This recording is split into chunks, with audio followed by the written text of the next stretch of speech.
للزميل العزيز خالد ناري. هيأ الكرة، أوه خلاص، هي خلاص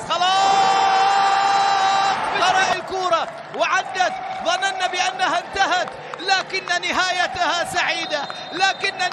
سعيدة، هذه في محاولة تغطية من رودريغيز لاعب الوسط، لاعب الكرة السريعة خطيرة، شريف مر من الأول، محاولة أمام الجول، تسديدة، الله حرك في المكان، وضع الكرة بمهارة عالية، واحدة على اليمين أخذه، واحدة على اليسار، وضع الكرة في الزاوية الصعبة على تاتا روسان. اظهروا بانيا رجل، اظهروا بانيا محمد شريف، ثالث أهداف الآن مع أبها. وهذه العرضية خالد ناري عالية وخطيرة أمام المرمى، محاولة، هذه العرضية من خالد، هذه الأخطاء اللي كلفت كثير اليوم أبها بالأخطاء الفردية. الأسلوب وكأن فرحة اليد أتت إلى القدم، وكأن هو يتحدثون على أن فابيو مارتينيز عنده بطاقة، شوف هذه اللقطة الأخيرة، عنده بطاقة صفراء، هذا الاحتكاك الأول، هذه القدم على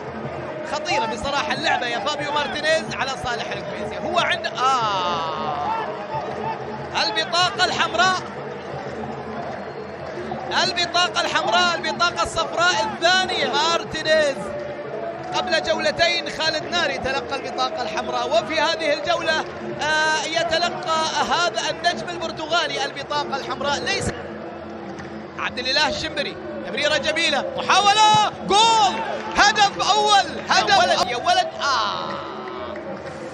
القدم والله كيف صادها عمر الجمل، يعني هي دقيقة الحالة، قدم نظر القادم، يحاول يلعب خالد ناري، لعب الكرة على الأرض، اصطدت، محاولة، الله يا خالد ناري، ولكنها شكلها بنيران صديقة، كانت أن تمر تاتا روسانو.